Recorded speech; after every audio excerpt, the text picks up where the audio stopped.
শোনো না, তোমাকে কি বলবো, আমি কিচ্ছু বুঝতেছি না বুঝছো। এই যে আমার বাসায় থেকে কয়দিন পর পর টাকা চুরি হইতাছে, এই যে স্বর্ণের চেন চুরি হইতাছে, মানে কোনো জিনিস কোনো জায়গায় রেখে শান্তি পাইতেছি না। মানে কি যেন হয়েছে বাসায় বুঝছো।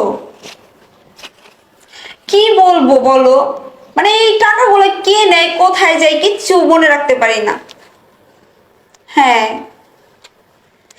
আরে শোনো না, তোমার জামাই সবসময় আমারে সন্দেহ করে। তোমার জামাই ভাবে যে আমি তোমাদের বাসায় টাকা ট্রান্সফার করে দিই। এইগুলো নিয়ে সংসারে সবসময় অশান্তি বাইজেই রয়েছে বুঝছো।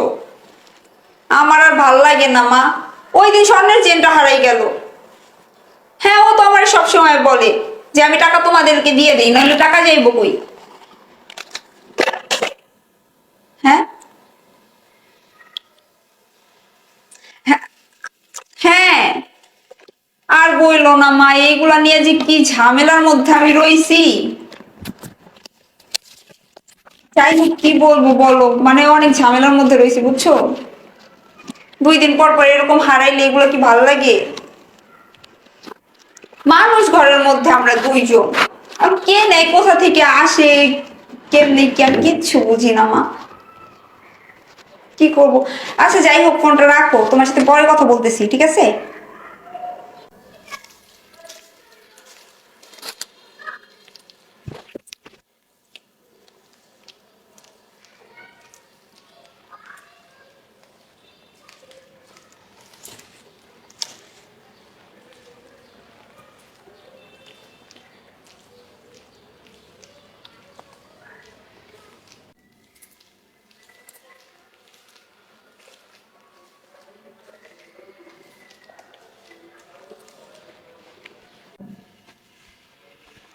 ম্যাডাম, আমার কাজ করা সব হয়ে গেছে, আমি বাসায় যাই।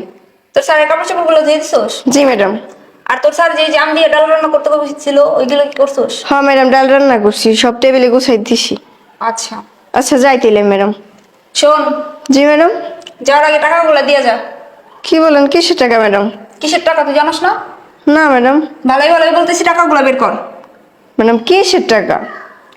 তুই যে ড্রয়ারে কাপড় চোপড় গুছাইলি, তখন যে আমি দেখলাম বোরখার বাস থেকে টাকাগুলো পড়লো, ওই জায়গা থেকে তো এক বান্ডিল মাইরা দিলি, টাকাগুলো দে। না ম্যাডাম, আমি টাকা ওই জায়গায় সবই রাইখে দিছি, আমি কোনো টাকা টাকা নিই নেই। তুই কোনো টাকা নেস নাই, তুই কোনো টাকা নেস নাই। ম্যাডাম গায়ে হাত তুলেন কেন? আমি কোনো টাকা পয়সা নিই নেই বলছি তো।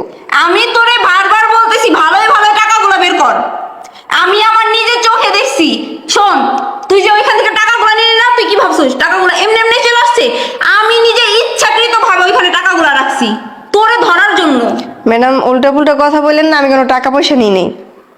আরে তুই টাকা নেস নাই, আমি তোরে বলতেছি কিন্তু টাকাগুলো বের কর। এই জন্যই তো আমি বলি, আজকে এইটা কালকে সেইটা, পরশুদিন আমার ব্যাগ থেকে 10,000 টাকা নাই, তারপরে তোর স্যারের পকেট থেকে 3,000 টাকা নাই, তারপরে 5,000 টাকা নাই। প্রত্যেক দিন আমাদের বাসা থেকে কিছু না কিছু চুরি হইতেছে। আমার স্বর্ণ গয়না কাপড় চোপড় কোনো কিছু কোনো জায়গায় রাইখা শান্তি পাই না। ম্যাডাম উল্টো পুল্টা কথা বললেন না, আমি কিছু ধরি নেই আর আমি কিছু নেইও নাই। উল্টো পুল্টো কথা বলতেছি না। ম্যাডাম আপনি আবারও গায়ে তুলেন কেন? তো কি করবো, তোর আমি ভালো ভালো বলতেছি টাকাটা দে। আরে তোর কারণে প্রতিনিয়ত আমার সংসারে অশান্তি হইতাছে। আমার হাজবেন্ড আমারে সন্দেহ করতেছে আমি নাকি টাকা পয়সা নিয়ে নিয়ে আমার বাপের বাড়ি দেই। আরে তোরে আমি রাস্তা থেকে তুই আনছি, তুই রাস্তায় 3 দিন না খায় পাগলের মতো ছিলি, ওইখান থেকে আমি তোর তুই লাই না আমার বাসায় তোরে কাজ দিছি, ভালো একটা থাকার জায়গা করে দিছি, তোর একটা রুম রাইখে দিছি, আর তুই যেই প্লেটে খাইলি ওই প্লেটেই ছিদ্র করলি।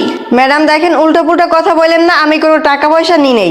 আমি কোনো উল্টো উল্টো কথা বলতেছি না। তুই 3 মাস ধরে আমি আমার বাসায় কাজে রাখছি, 3 মাস ধরে আমাদের বাসায় কিছু না কিছু হারাই দিছে। প্রত্যেকটা দিন একটা দিন মিট যায় না কোনো কিছু হারানোর। আর আজকে আজকে তো আমি এতদিন আমি বিশ্বাস করি নাই।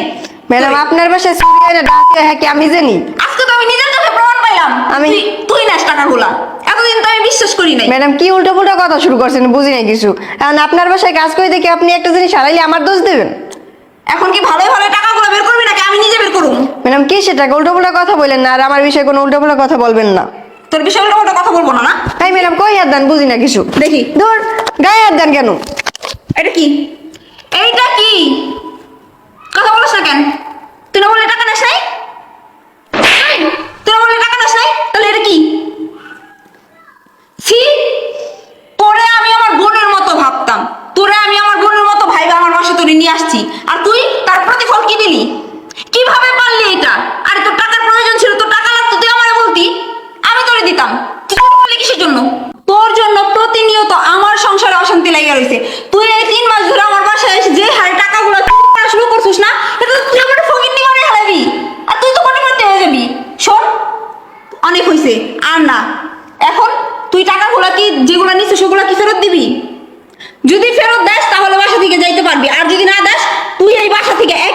পারবি না।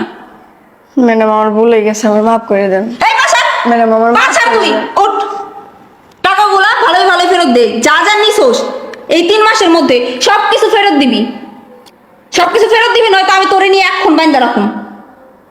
আয়, তুই ফেরত দিবি না?